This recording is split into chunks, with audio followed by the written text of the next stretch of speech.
Bienvenidos a Cruce de Palabras por Telesur. Soy Luis Hernández Navarro y para conversar sobre la crisis del Partido Revolucionario Institucional, el otrora invencible en México, está con nosotros Miguel Ángel Romero Miranda. Miguel Ángel es economista y es uno de los más sofisticados analistas políticos que conoce desde adentro, desde las mismas entrañas, al PRI. Miguel Ángel, muchas gracias por estar con nosotros. Oye, Luis, muchas gracias por esa presentación tan inmerecida. No, Mucho pocas gusto estar gentes contigo. tienen calibrado el pulso del partido desde hace muchos años como tú. Encuestas, chismes desde adentro, la historia del partido, todo lo manejas y lo cruzas, más allá de marcos teóricos, y siempre se agradece. Y siempre es a debate, ¿no? Porque hay infinidad de puntos de vista, ¿no? Pero sí es un tema apasionante y es un tema sobre el que le hemos dedicado mucho tiempo. Bueno, durante mucho tiempo el PRI fue visto internacionalmente como un modelo a seguir, sin irnos más lejos en lo que fue el triunfo inmediatamente después de Luis Echeverría Álvarez, ¿sí? En el año de 1982 con José López Portillo, pues ni siquiera hubo un candidato opositor registrado. Se registró, no, participó Valentín Campa. De manera simbólica. De manera simbólica, pero para ese año el PRI dominaba toda la escena política nacional, senadores, diputados, gobernadores, la mayoría de las alcaldías. Y hoy, ¿no? Resulta que el PRI solamente tiene 3 estados, que el próximo año hay elecciones en 2 de ellos y tiene el peligro de perder. ¿Qué ha sucedido? ¿Cómo explicarnos este derrumbe, como decía al principio, del otrora invencible partidazo? Pues mira, Luis, yo creo que tiene que haber una mirada histórica. La mirada histórica tiene que ver con el momento en el que primero termina lo que fue un desarrollo muy fuerte para mí, que se llama el desarrollo estabilizador, con tasas de crecimiento muy altas, con un crecimiento del nivel de vida fuerte también, pero con muchos temas internos de clase media que había empezado a desarrollarse y que no daban ya al partido hegemónico, como le llamó Sartori después, que siempre le llamábamos nosotros casi único.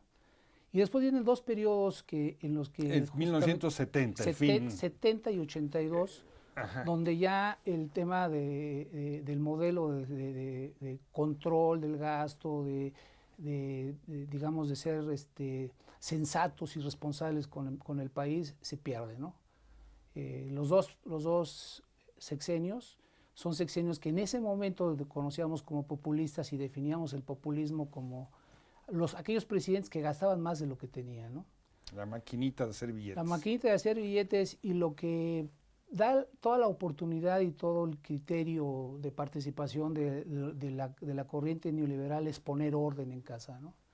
Cuando terminamos el 82, terminamos con una crisis brutal, ¿no? Ya el 12.50 del dólar, que era el símbolo de la estabilidad, había pasado desde el sexenio de desde Echeverría. el 76 fue la devaluación. Desde el 76 ya estábamos en lugares muy altos, ¿no?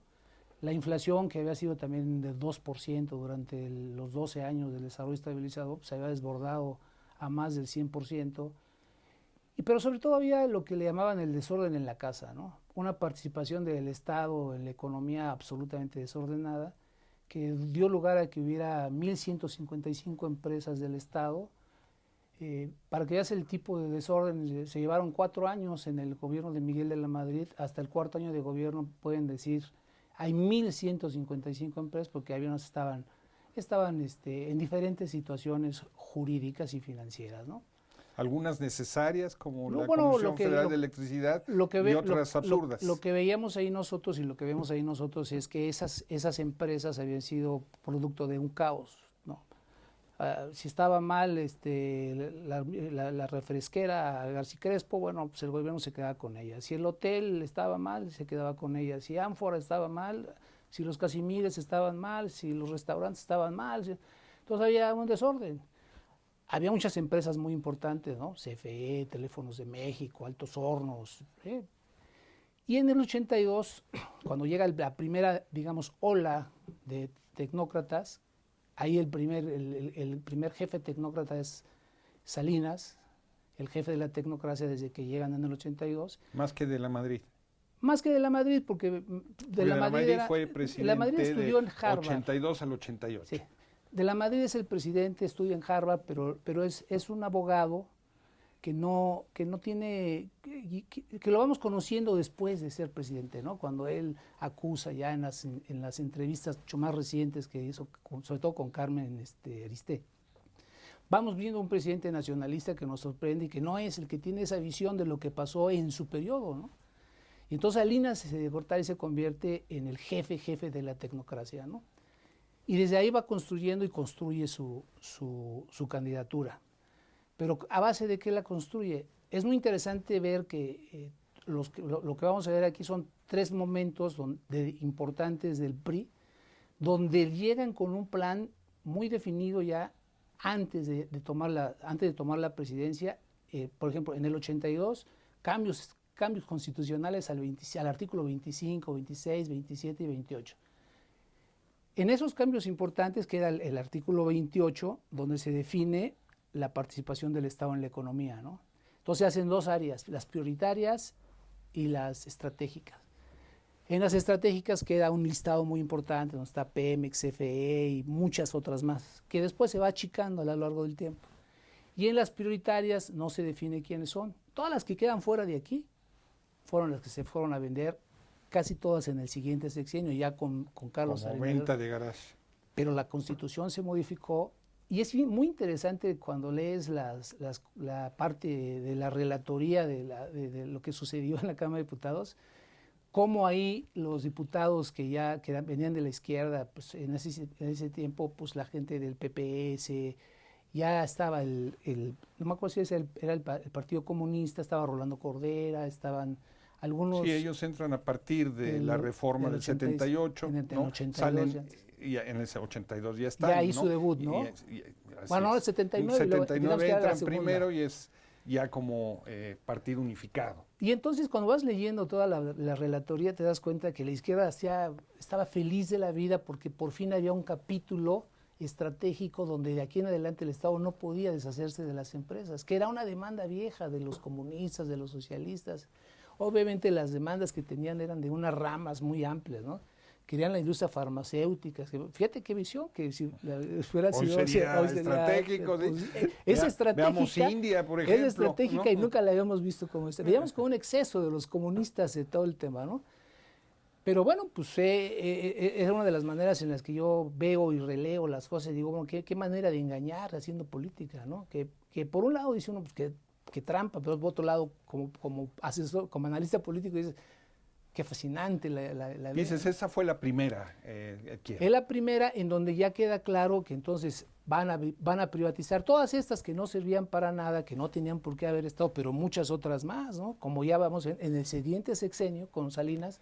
Pero no sería importante, antes de adelantarnos al sexenio, la entrada de México al GATT, lo que hoy sería la entrada de México al GATT fue antes. Comercio, fue en el 86, ¿no? Fue,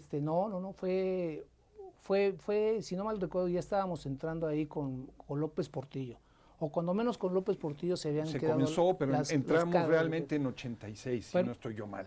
Y viene esa ola internacional también, se abren, ¿no?, las fronteras. Ya se quedan los modelos, estos modelos de desarrollo hacia adentro, pasan a la historia y entonces viene todo digamos, la parte que ahora conocemos, ¿no? Ya como libre mercado, sin fronteras, menores aranceles, no hay que producir lo que te salga caro, el comercio internacional te sirve para disminuir. Toda esa parte ideológica, digamos, del neoliberalismo que conocemos ya a la perfección. Pues yo lo que quiero poner énfasis es en lo concreto de la visión que tenían al llegar a la presidencia, ¿no? En el 88, Porque lo Salinas. hicieron en diciembre de 1982. Es llegando, hacen los cambios constitucionales, pero que son bien recibidos por la izquierda, ¿no?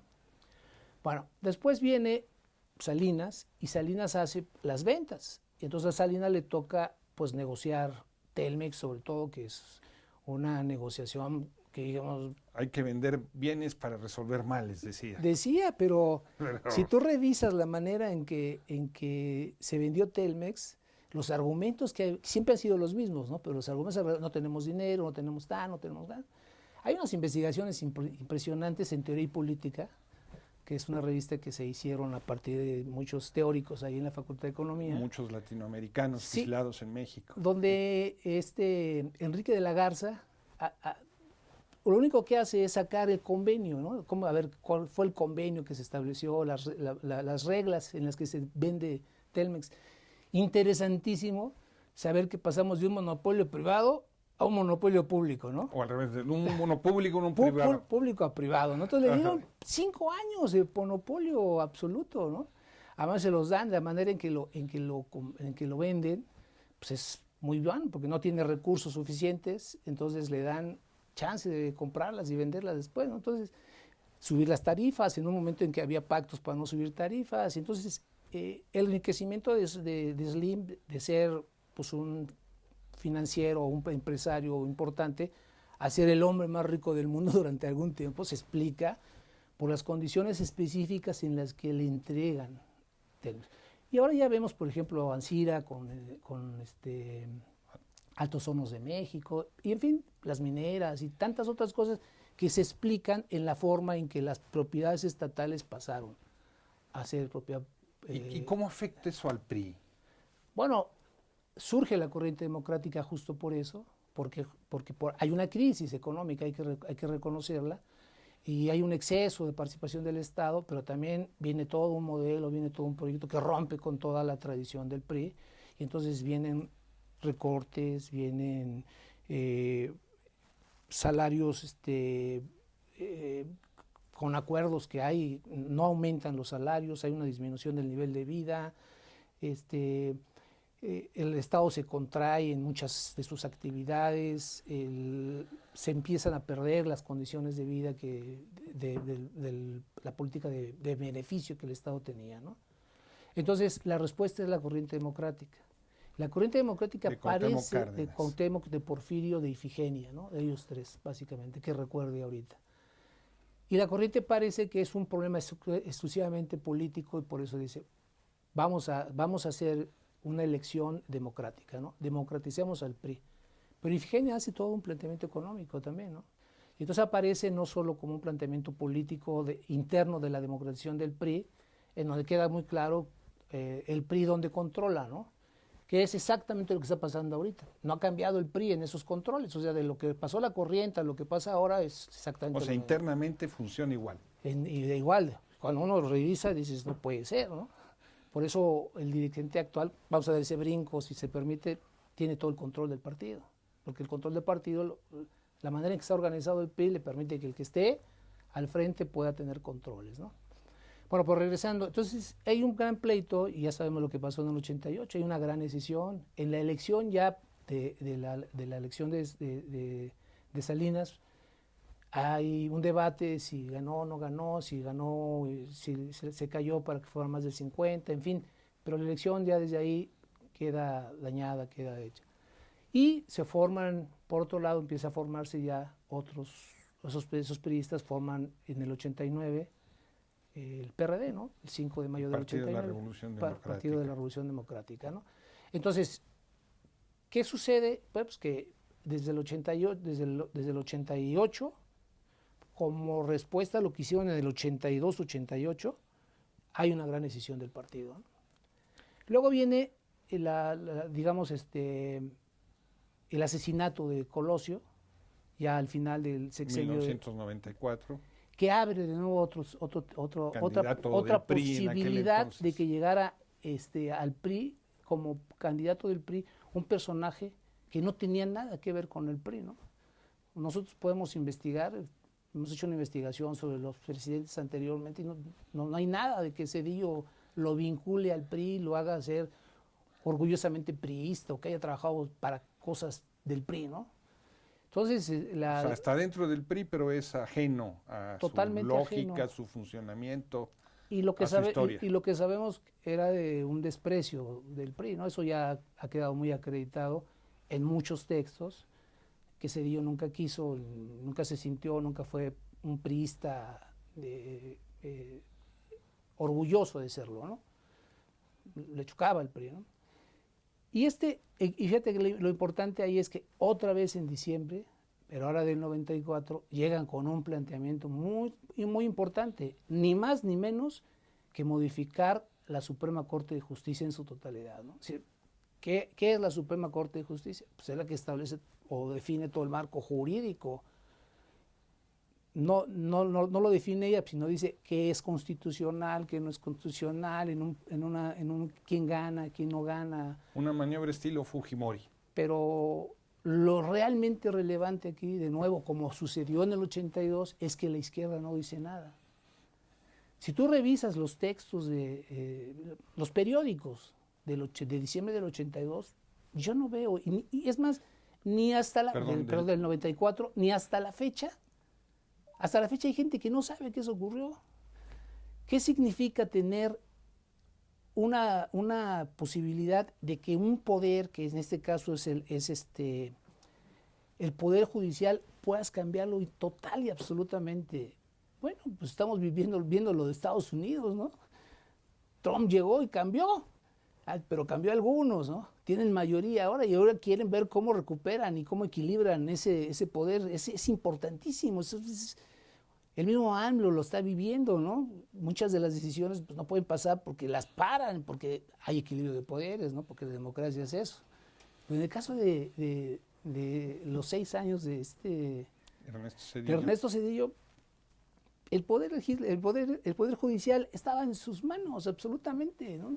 20 años, dos ministros. Los ministros se mantuvieron en el tiempo. Los ministros hicieron un cambio ahora, ¿no? Todos los ministros, la argumentación vino de los tecnócratas. No es bueno que cambies a todos los ministros de una sola manera, pues hay que ver, dejas a algunos para que pues, se tengan experiencia. Y con esa argumentación, pues llegaron a haber 2 ministros que duraron 20 años, ¿no? Pero hubo otros que duraron 15, otros que duraron 12. Entonces, no solamente hubo un cambio ahí, que en el caso de Fujimori le llamaron el golpe de Estado, ¿cómo le llamaban? Golpe de Estado, bueno, aquí, sino que dio también la posibilidad de un poder transeccional para que el neoliberalismo siempre ganara las discusiones, ¿no? ¿Cuál fue la discusión más fuerte que se dio en el sexenio de Zedillo? Pues fue preguntar si se cobraban intereses sobre intereses, ¿no? Para la deuda, el anatocismo. El anatocismo famoso. Y lo ganaron, y ganaron todas las discusiones. Y entonces, ¿para qué sirvió ese cambio que se dio en diciembre del 94? Pues para darle durabilidad de por vida hasta ahora y hasta no sé cuánto tiempo más, pues al modelo neoliberal. Todas las discusiones jurídicas topan la pared. Sin embargo, inmediatamente después de Ernesto Zedillo, el PRI pierde las elecciones y llega un candidato de corte empresarial con las siglas del Partido Acción Nacional, un partido de derecha, de centro derecha. Bueno, pierde porque quisieron que perdiera, ¿no? Porque se hizo el IFE, porque se hizo el tribunal. El IFE es el órgano Federal, electoral. El Instituto Federal Electoral, que es el encargado de organizar las elecciones en nuestro país.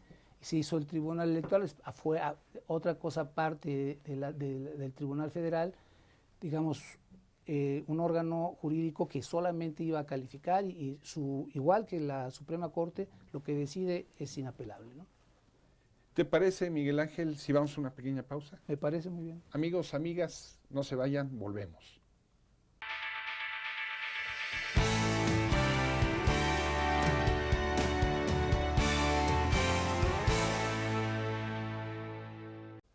Estamos ya de vuelta en este cruce de palabras, conversando con el analista político Miguel Ángel Romero Miranda sobre la crisis del Partido Revolucionario Institucional en México.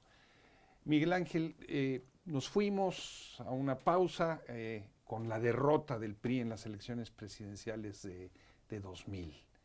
¿Qué ha pasado desde entonces? Bueno, mira, para la tesis central que yo tengo es que al PRI lo ha afectado y siempre ha perdido cuando los presidentes de la República han sido los que encabezan las decisiones neoliberales. El efecto fundamental es que el PRI es afectado. Aquí, por ejemplo, los 6 años que duró Zedillo, el PRI pierde, y cuando llega Fox, estaban pensando que Fox iba a profundizar por el perfil que tenía en las medidas para fortalecer el neoliberalismo. Sin embargo, Fox es incapaz. Su primera decisión es más de corte político y trata de resolver, como lo había dicho en su campaña, en 5 minutos el tema del EZ, y se pierde ahí. El zapatismo. El zapatismo en México. No lo resuelve, ¿no? Y entonces pasan los 6 años y no hay avances importantes. El PRI se mantiene en una postura... No hay cambio tampoco en el régimen político. No hay nada, pero el PRI se mantiene en una postura crítica de confrontación al PRI y al PAN en particular. Hay una división de nuevo en el PRI, porque un sector del PRI, ahí en este caso encabezado por la profesora Elbestial Gordillo, en la segunda parte del sexenio, quiere impulsar la agenda de los panistas, de Fox en particular, con la privatización del sector eléctrico, ¿no? Hay que decir que la privatización del sector eléctrico lo intentó Zedillo y fracasó porque los priistas se opusieron. Lo intentó Fox en su primer periodo, de sus primeros 3 años, y fracasó porque el PRI lo impidió. Y en su segundo periodo no solamente no avanza la agenda, sino hay una escisión en el PRI. El Bester tiene que dejar la coordinación y prácticamente está expulsada del partido, ¿no? Entonces, mientras el PRI es oposición, al PRI le va bien. Termina el 2006 con amplias posibilidades de ganar la elección. Sin embargo, una división interna de nuevo hace que las posibilidades, en ese caso del candidato Roberto Madrazo, que ya no vamos a andar más en qué es y quién es, se ve impedido de ganar, se va al tercer lugar, y ahí el PRI recibe por divisiones internas poca votación. 106 diputados, son los menos que ha tenido en la historia, bueno, hasta ese momento eran los menos, y 33 senadores de 66 que tenía, ¿no? Entonces al PRI le va muy mal por razones internas, y después hay una clara ya escisión entre los personajes tecnócratas que estaban incrustados en el gobierno y en el PRI, que ya directamente se van a participar en el gobierno de Fox. El caso más ilustrativo es el de Luis Telles, que es el que fue secretario de Energía y fue jefe de gabinete de Ernesto Zedillo, y fue subsecretario de la reforma agraria también, ¿no? Déjame saltar ahora, porque si no se nos va a agotar el tiempo.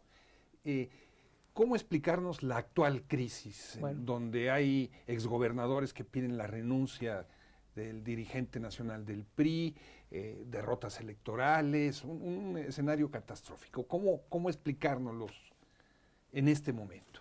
Bueno, es que la explicación está desde el 2018, desde el 2012, cuando llega de nuevo un presidente del PRI y trae una agenda ajena al partido. Pero el partido se ve disciplinado. Enrique Peña Nieto impone 2018. Un pacto por México, donde vienen todos los cambios constitucionales que le hacían falta desde hacía mucho tiempo al régimen neoliberal para ir segundo ciclo de reformas neoliberales. El tercer ciclo de reformas neoliberales, ¿no? Importante. Primero fue Salinas, después fue Zedillo y ahora fue Peña Nieto. Eso hace que al interior del PRI, a diferencia de lo que había sucedido antes, todo el mundo se pliega y el neoliberalismo avanza de manera significativa sin resistencias de ninguno de los priistas, ¿no? Sí, obviamente empezamos al final a ver las consecuencias que el PRI va teniendo. El día de hoy, no hay quien defienda ya posturas contrarias, lo vimos en la discusión de la reforma eléctrica. PRI y PAN están absolutamente de acuerdo con la parte del PRD que existe. Entonces, no hay quien esté defendiendo las posturas que definieron a los dos grandes bloques, ¿no? Entonces, ahora lo que está en discusión ya no es una postura política, ideológica, sino es la candidatura del 24, ¿no? ¿Sí? ¿Quién va a ser el candidato del 24, ¿no? Si dejan a Lito, que es el presidente actual del PRI, ¿no?, Alejandro Moreno, pues es probable que se forme el frente, que el PRI no lleve candidatura y que sea o un externo a todos los partidos o un candidato panista el que vaya adelante por las condiciones numéricas que tiene, ¿no? Pero la discusión ahorita ya no tiene que ver con lo que estábamos platicando, de todos los expresidentes y todos los candidatos que hay dentro del PRI, llámese como se llame, enarbolan ya una postura absolutamente similar a la que tienen los neoliberales. En un minuto, el neoliberalismo fue el veneno del PRI. El neoliberalismo, lo que avanza el neoliberalismo, lo va perdiendo el PRI. Entre más avanzaba el neoliberalismo, el PRI más y más y más perdía, ¿no? Yo lo podría decir en una frase: el neoliberalismo avanza y profundiza y es dominante gracias a la debilidad y a la derrota del PRI. Muchísimas gracias, Miguel Ángel. Gracias, Luis, a ti. Muchas gracias. Amigos, amigas, muchas gracias por su amable compañía el día de hoy. Ya saben, lo esperamos la semana que viene aquí en Cruce Palabras por Telesur. Hasta la próxima.